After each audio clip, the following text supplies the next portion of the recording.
Hello दोस्तों, राधे राधे। मैं माला प्रजापति हमारे यूट्यूब चैनल में सभी दर्शकों का स्वागत करती हूँ, अभिनंदन करती हूँ। आज मैं एक बहुत ही प्यारा कहरवा नाच गीत लेकर आई हूँ। अगर आप सभी को अच्छा लगे तो प्लीज लाइक करना, कमेंट करना और मेरे चैनल को सब्सक्राइब करना। हंस के कहानी गुजरिया ना पिया हमके छपवाई द चुनरिया ना। हंस के कहानी गुजरिया ना पिया हमके छपवाई द चुनरिया ना। पिया हमके छपवाई द चुनरिया ना।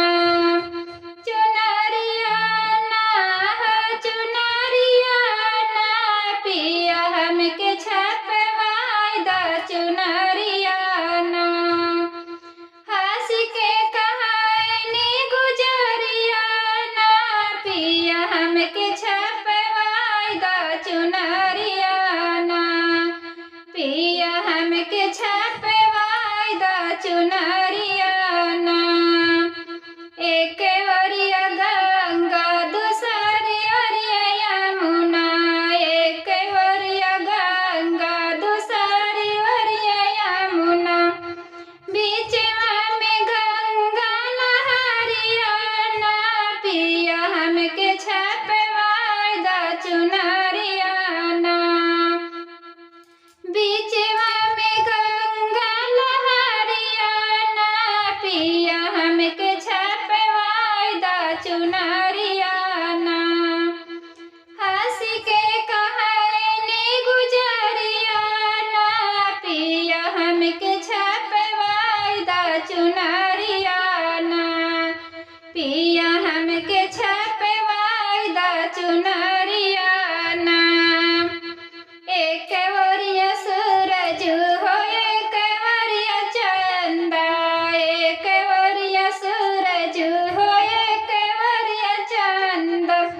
बीचवा में तारा जोरिया ना पिया हमके छपवाई द चुनरिया ना। बीचवा में तारा जोरिया ना पिया हमके छपवाई द चुनरिया ना। पिया हमके छपवाई द चुनरिया ना। हंस के कहानी गुजरिया ना पिया हमके छपवाई द चुनरिया ना। पिया हमके छपवाई द चुनरिया ना। एक ओरिया गोकुल हो एक ओरिया मथुरा। एक ओरिया गोकुल हो एक ओरिया मथुरा।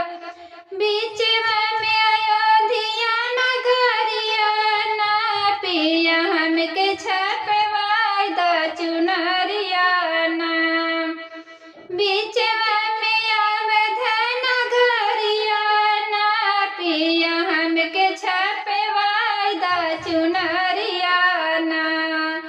पिया हमके छपवाई द चुनरिया ना। हंस के कहानी गुजरिया ना पिया हमके छपवाई द चुनरिया ना। पिया हमके छपवाई द चुनरिया ना। एक ओरिया सासु हो एक ओरिया ससुरु। एक ओरिया सासु हो एक ओरिया ससुरु। बीचवा में आपन सुरतिया ना पिया हमके छपवाई द चुनरिया ना। बीचवा में आपन सुरतिया ना पिया हमके छपवाई द चुनरिया ना। हंस के कहानी गुजरिया ना पिया हमके छपवाई द चुनरिया ना।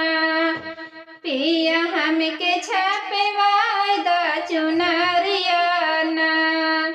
चुनरिया ना हो चुनरिया ना पिया हमके छपवाई द